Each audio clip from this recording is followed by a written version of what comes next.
seats are more padded. Yeah, padded. I'm getting old, so make sure I'm padded. Good to see everybody. Excited to be here and get to work. We've got a number of new players on this team, which really provides us an opportunity to grow.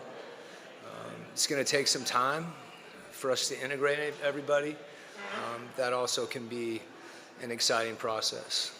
Someone told me I remember talking about being young a lot last year. We're the third youngest team in the league. I think Charlotte and Brooklyn are younger than us, and to me that really speaks to the same opportunity that we have, with our new players. So that can be something that I think from the beginning that we embrace, and it gets back to working hard, and we can be patient and still be urgent.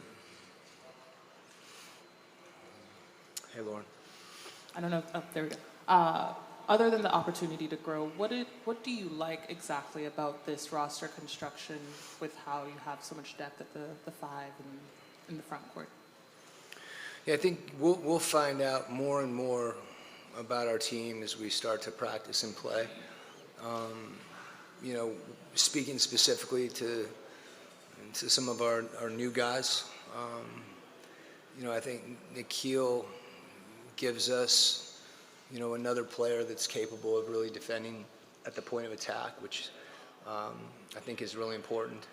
Kristaps' versatility defensively, and Luke as well. I think, you think of Luke, because he shoots the ball so well, he's more than a shooter, as they like to say. So describing some of those individual characteristics, I think all those guys love to play. You throw Ace in that bucket too. It's been fun to see his growth in a short period of time and his enthusiasm and passion. And I think, our whole group, what it does excite me is I think we've got guys that, are passionate and enthusiastic about doing the work. And that's really, what it's going to take for us to get where we want to go. Overarching with the roster, I think there's a versatility. That's something Ansi and I have talked about, and himself and his group have been able to achieve that, in a way that we haven't had that before.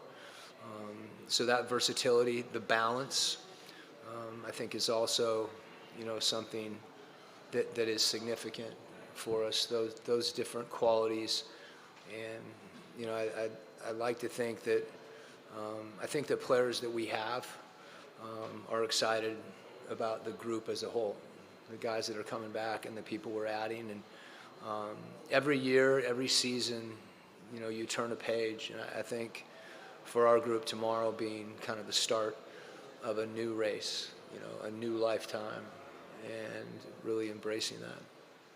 Coach, speaking more to the personnel, yeah, right. I know, tricky. This is too easy. We really have to use all this? Yeah, absolutely. All right. Speaking more to your personnel, in this league, perimeter defense is so imperative because you have so many great perimeter scorers.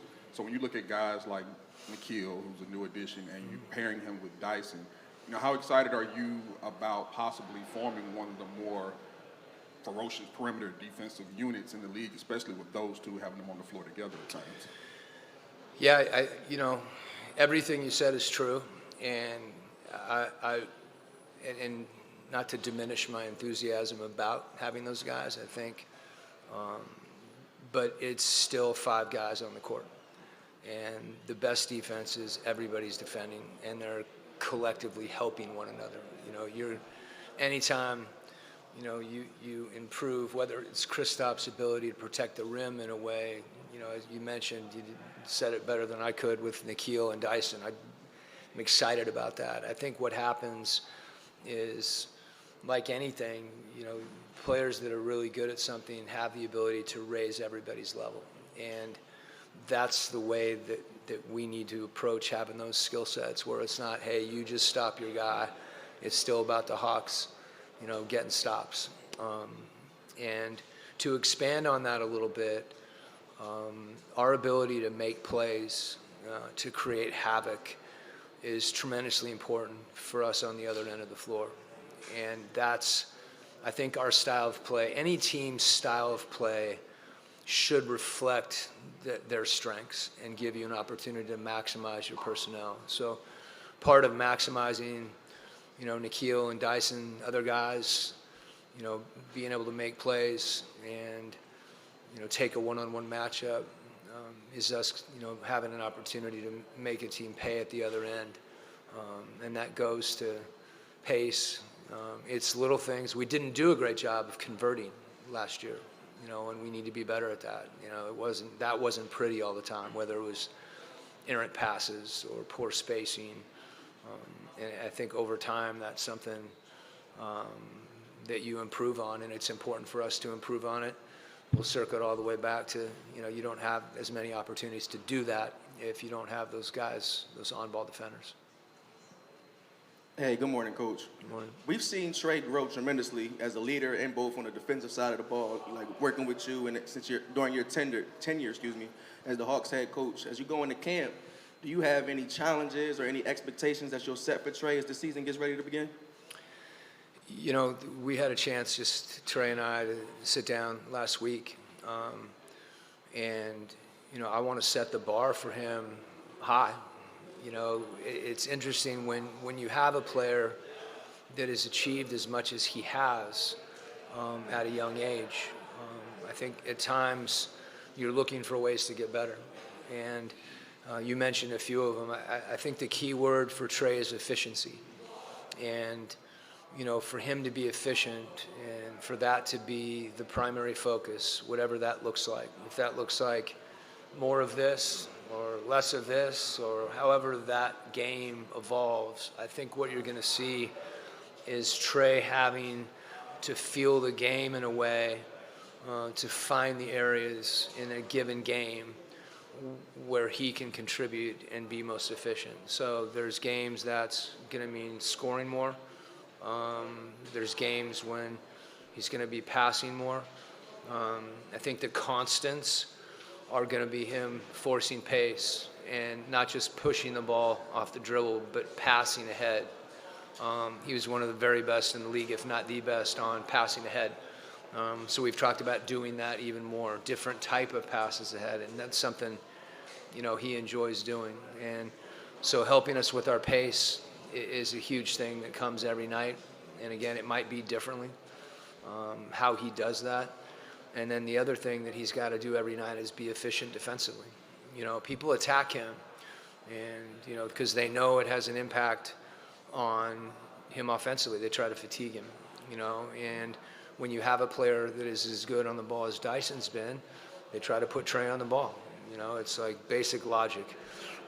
So Trey understanding that, and taking pride in what his job is on the defensive end, again, that leads to team efficiency defensively. And, one of the things we did talk about, was me challenging him. And, that happens in a lot of different ways. That's not always going to be, sitting up here or in a team format. It could be in film. It could be in the locker room. It could be, face-to-face, before or after, whenever the case may be. But, he wants to get better every year. I think having some other players that really can mesh with him, his ability to help pull that group together, that's going to involve, I think, the word that I like to use with Trey all the time is evolution. And to me, his leadership is about him being efficient and doing the things on the court that help our team win. You prepare off the court for those moments, but I think his efficiency on the court and him embracing that raises everybody's level. Mm-hmm. Yes. Coach in the back. You guys had acquired Luke Kennard here in the offseason. I think a lot of folks around the league probably think he is purely a shooter because of his high shooting percentage from beyond the arc, but a role he took on in Memphis was becoming more of an offense initiator and a ball handler. I'm just wondering how much you envision him being kind of a ball handler and offense initiator apart from Trey, maybe less of just a spot-up shooter like many people probably still think he is. Yeah, I guess I see him as much more than that. The only thing that I've mentioned to him, and some of it is half joking, but I think he got the message, is I just want him to make sure he's taking them. You know, I think the volume for him, and he'll get more of that. I think those opportunities, whether they can come in transition, in pick and roll, off the ball, on the ball, because when you're that good at something and you're unique, you force the defense to adjust to you. And I think that's when a lot of his playmaking comes. And, you know, I don't know how many of you guys know, I've known for a little while, you know, he was a quarterback in high school. And I think he's, you know, you find players that can make reads, you know, and I wasn't like 8th grade. I'm not sure that counts. But he has the ability to see the entire floor, you know, and similar to what I was talking about with Trey and other guys as well. When you have the ball, those are opportunities to create efficiency for yourself and other people. And it hasn't occurred to me at any point that he is just a shooter, you know. And I think that's something. I think our guys are going to find they like playing with him. Yes. Coach, when you look at your roster, I know your depth's kind of only on paper right now until y'all get out there, but can you compare what you see on your depth chart to what you've had in your other seasons as a head coach in the NBA? I've been doing this a little while, and I think the one thing that's consistent is that there's, you know, every year there's change. And I think in this case, it kind of feeds in itself. It's a little bit of a circular kind of analysis, and that I think the versatility that we have is unique. You know, that may be, if I were to think back about some of the teams I've had, both here or previously, feel like we've got a lot of versatility. We have some multiple position players. We have a lot of combinations. You know, Onyeka and Kristaps, I think, can be really good together. You look at Nikhil and Dyson together. Like, you start building out those, you know, potential combinations. You know, I think Trey is clearly, you know, we're not going to be playing Trey at power forward, so to speak, in a matchup situation. So, but his versatility is defined differently. It's a versatility of how he plays. So that's the first thing. And, you know, honestly, his group did a terrific job of understanding that this summer and bringing players in that have the ability to mesh like that. I think the other thing is balance. You know, we've got some balance across our roster, and when I say balance, you know, depth as well. Some of our younger guys that actually had opportunities last year because of all the injuries, you know, had a chance to get better. And you know, where those players fit into a rotation, you know, we haven't started practicing yet.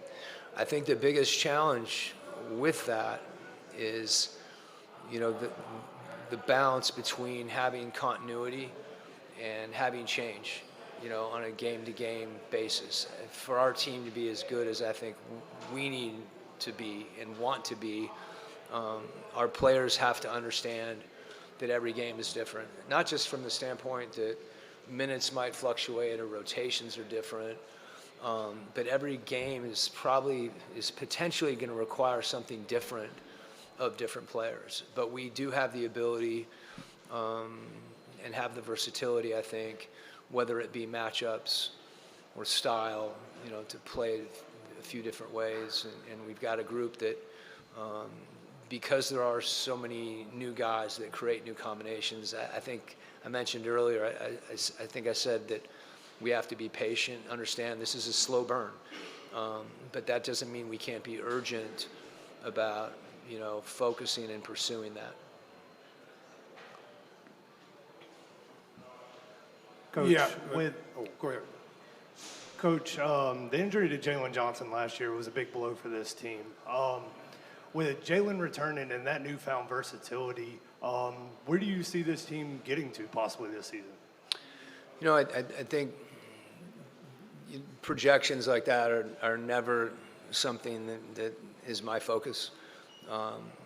You know, we always have high expectations for ourselves. I think we never would want to set a ceiling on our team, but equally in order to achieve those things, that can't be your focus.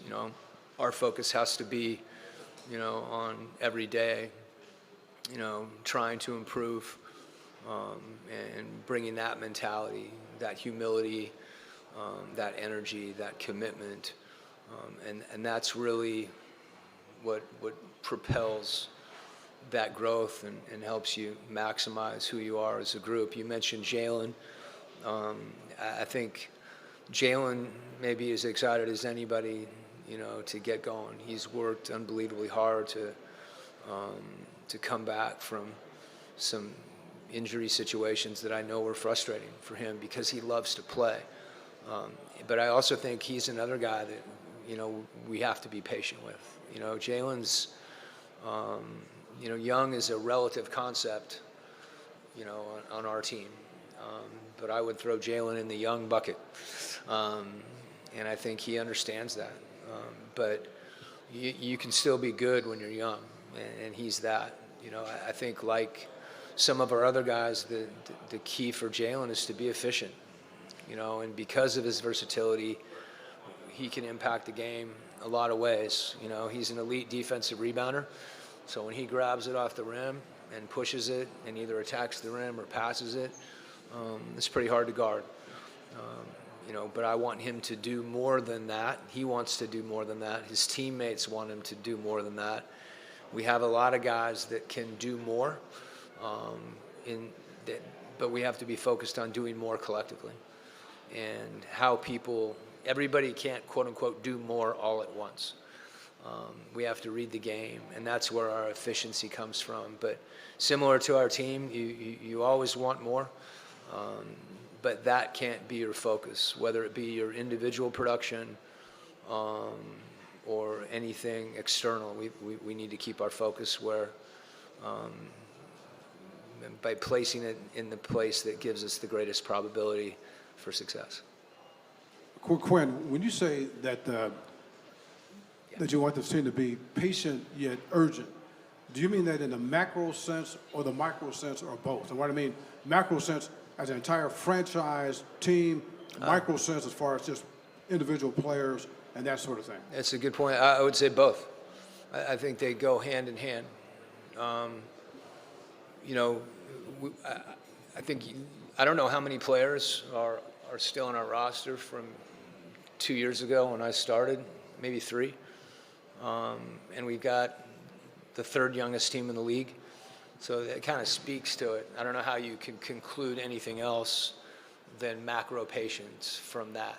You have a new group who happens to be the 3rd youngest team in the league. So reconciling that with, wanting to be really good today, I think you can be both. I think longer term success, is a process. Very seldom do you see a team go from here to here. Usually there's steps along the way because, having success is an experience in itself. A lot of it is about adjusting to failure and adjusting to adversity and allowing that to propel you. So if that's where we're headed and where we want to be, and I think it is, the way that we get there is to not necessarily, project out with a 5-year plan. That can happen, but right now, we're talking about this year, and we're talking about this week, and we're talking about today. And if we approach it that way, I think over a period of time, that seems like a long time from now. And, the NBA sometimes is, they say dog years, right? Every year it seems like a long time. And so for us to maximize that, I think our focus being in the present is the way that we can actually, ironically, connect with the future. But I think it's a great question. And to reiterate, I do think it's both for all the reasons that I gave you, Coach, obviously you haven't had a practice yet, but you added a high caliber big in Chris Stapps. You already had 2 of them in Jalen and Onyeka. In the right situations, do you feel like you could roll with any combination of 2 of those 3 as your bigs? I do. I think This is a little bit goes to something I believe about coaching, and it's about maximizing a roster, and to do that, there has to be growth from those individual players. Those combinations may look different as far as how they perform on the court, but absolutely, that's where I see this. Those guys having enough. I think you saw progression and growth, particularly here, from Jalen, even though it was a shortened season. You saw it at the end of the year with Onyeka. We've seen Kristaps in multiple roles in his time in the league, and so those guys being able to play in combination, can be a strength of our team. It's also something that they haven't done yet. So it's really in a microcosm, as we were spending time on the previous questions, I think that, having that potential there and, moving it forward with reps and experience, and then being able to adjust at various times, when we need to, and our players having the understanding, to help each other with a lot of those adjustments, because that's what versatility requires. Versatility, by definition, is change, and balance is change. So the key things for us, and with whatever lineup, there's some consistent constants that need to be our identity. No matter who's on the floor, if it's Kristaps and O, if it's Jalen and Kristaps, if it's O and Jalen, and those guys aren't playing 2-on-2 against the other team either, right? So that's what it means for a team to, to get better, improve, and find an identity. And that's where we are. If you haven't played together and you're young, you just think all of us, right? Like, life is about that process. And sometimes, as I've said before, it's pretty much a given. I think we all know that, that this league is hard and there's adversity, whether it comes from injury or good night, bad night, fatigue, and how we deal with that collectively, is key to us continuing to progress the way we want to. Coach, right? So it was a short time, but you coached Nickeil Alexander-Walker for 15 games in Utah. What are you most looking forward to with the opportunity to coach him again? Yeah, it's interesting, keeping in the theme of dog years, 15 games, about a quarter of a season. You can do the fractional math with 7 years per one season. That's still a pretty healthy amount of time that I was with him, and with him enough to really get to know him. Since the time that I coached him, when I say get to know him personally, he's really evolved as a player. And I think, that evolution for guys, it's easy to feel like, at a given time, it's a short race. It's not a short race, I should say. It's a marathon. And having a job is different than having a career. And Keel's evolving as a player, and you can see him, continue to grow. The constant that I think he can provide us day to day is that consistency, that professionalism, that leadership, because he's been through a lot of that. He's had tough times where he's had to battle through stuff. He's had incredible success, individually and with the team. He's a better shooter than he was when he's a better passer, he's a better defender. So, continuing to do those things and doing them in a new environment, and as much as anything, his spirit, I think, is the thing that he can give this team that's really unique. And, that's a heck of a statement about a guy. And I think it's reflective of, of who he is and his journey. And I think his willingness to share that. Coach, we all just finished watching this Pacers run of last year. It was pretty incredible. And you already talked about the pace that you want to incorporate with your team, but is there anything else from that style of play, whether it be, higher defensive pickup points, playing deeper into your rotation, that you can take from that team and apply it to your own? Well, I think we were third in pace last year. think we led the league in passes ahead. We didn't convert as many. I think Indiana really took a step when you saw their defense take a step. And a lot of respect for Rick. He's a friend. We've been, continuing to work on playing random basketball, for lack of a better word, read-based basketball. I think that's what we do. Our roster is beginning to formulate in a way where I think we're more capable of doing that.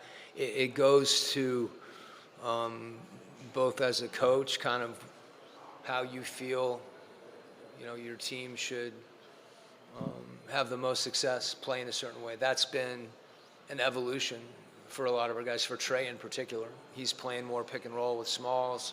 He's playing with more pace. There's less straight pick and roll with 5. There's more cutting. That kind of fits who we are, but that's a reflection of the game changing, so and a lot of those things are consistent. I think being able to be disruptive defensively fits with that. So you want to be who you are, but who you can be. That sounds too philosophical, but some of those habits, continuity helps that. And if you look at all the numbers, that's what it says. In terms of we were last in the league in isolation. I don't think that's always the most effective way for our team to play. We have a balanced group, and for us to connect collectively and be comfortable with the final score and not the box score, is the key. And no matter how unselfish you may be individually, that's still a hard thing. They're not posting offensive efficiency in the box score. You don't pull that up online. You pull up somebody's bottom line numbers. So that's on you guys to capture that part of the game. And that's the key for us. That's where our progression lies. It's in being efficient with what we do and becoming better and better at it, and being better and better. We want the whole to be greater than the sum of the parts, and that requires a lot of commitment and a lot of sacrifice, and what is a league and a world of individual achievement. But when you see it in the end, if you can hang on to it, winning feels a lot better to everybody, and it's something you get to share, but it's hard. And I don't think we should run from the fact that it's hard. And it's a journey as well. Coach, good morning. These mess me up, man. Right. There you go. All right. I got all these different people because every microphone is a person. Right? Right. Okay. Right. Good morning. Morning. Talk about championship experience. For some reason, players with championship experience have been rare on this roster through the years. Yeah. You have that now. Talk about the value of that, not just on the floor, but in the locker room and on the bench. It's a great point. And for us, let's do this. Let's talk about 50-win experience, because that's more relevant. You got to get to that point that says you're in the conversation. To win a championship, you got to knock on the door consistently, and then you got to get the right breaks. You got to stay healthy. You got to get the right matchups. You got to shoot the ball well, like all those things. But I think the challenge is to be in the conversation. And for me, that regular season success, having some guys that have experienced, we don't have a lot of them. Like when we talk about like what we got to do and what we want, that's great. But how we get there, is by doing this and getting better. And I love that we've got a few guys, Nikhil the last couple of years being in the Western Conference Finals, Kristaps, as the Eastern Conference Finals, and then knocking the door down, and winning a championship. We've got a lot of hungry guys that want to taste that want to feel that. And part of it for us is understanding, what we have to do to get there, and focus on internal stuff, not external things, because those things, in the end, are not what, at the end of the year, you want to have the substantive, tangible result of that work. Coach, over here, Coach. Yeah. Speaking of Kristaps, a guy you had a lot of success with was Rudy in Utah, and he was a great defensive presence, a great defensive impactor.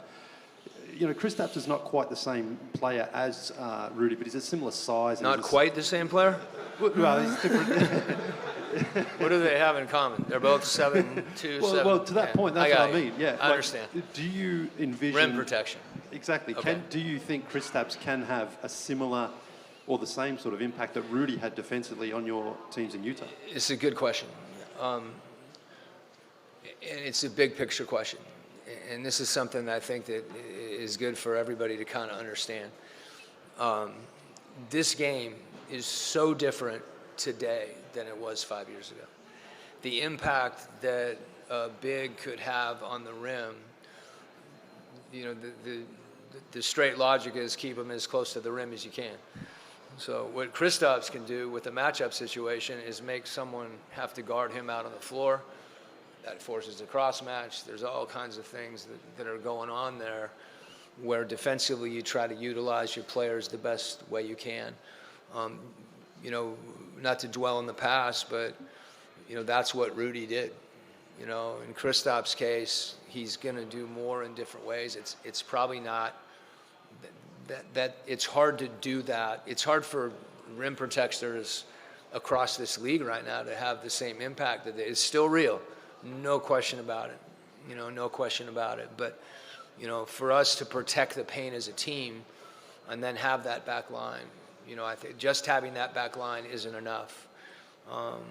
And then, the versatility offensively, I think also is something that Kristaps is capable of creating. When I say versatility, being able to stretch the defense and shoot the ball, be able to, post up or isolate in a situation where he can get his own shot. That's something we haven't had as much of. Or at least haven't been as efficient as we want to be with it. So I understand the question on the rim protection, and I agree. But I think the overarching situation is how different this game is. Trey will probably be put in more pick and roll, guarding the screener. I know if you look at where it was 5 years ago, versus where it is today, and it's not just a playoff situation. It's every night. It's every quarter. And he's aware of that. That's where he's digging in and saying, hey, this is the way that I can impact the game defensively. This is where I'm going to raise my level. While at the same time having his coach tell him, you got to push the ball up the court every time. So Rudy didn't have to do that. And Trey's not a rim protector. Yeah, that's true too. Hey, Coach, over here. So, when you came here, you wanted to establish a culture and identity, just, as you become the head guy. You've mentioned that you've had a lot of roster turnover. You guys are the third youngest team in the league. How do you feel that has came along during your tenure here? And then do you feel like the guys, especially this year that you added, are they enhancing that, kind of pushing it forward? Or do you feel like it's like we have to kind of get them also adjusted to it with the guys who've been in the program for a while? Yeah, well, I think change, is the constant in many respects. You don't. We haven't had change for the sake of change. You're just trying to get better, and there's different opportunities and different things that come along at different times. Continuity gives you an opportunity to get better because you're building. I think we've had to do both. We're trying to improve Ansi, his group. We're all trying to improve the team. Part of that improvement is continuing to maximize individual players' improvement. You take a guy like Veet, you take a guy like Keaton Wallace, Mo Gay, those guys working to get better. And then you have external change with someone like Kristaps, So that's really an evolution. It's an understanding that ultimately you're trying to improve. While that's going on, you'd like to find some constants that you believe in organizationally. When we talk about culture, like that word, can have, I think that's the interesting thing about that. There's a lot of cultures, you know, and oftentimes your culture is more about what you do than it is what you say. And, you know, when what you say, you can say about what you're doing, kind of going tongue twister here. But my point is, you know, if we can be about hard work and unselfishness, let's just take those two things. You know, I think that in and of itself, you know, establishes a culture without talking about culture, you know, consistently, or without talking about those qualities, of course. And we want guys, you know, to embrace that collectively. I think that's how you have sustained success over time. And that unselfishness is, you know, paramount to success, both short and long term. So we'll keep grinding on it. And that's probably the best word that I can throw at you, is just to grind, you know, bring it every day. Okay? All right.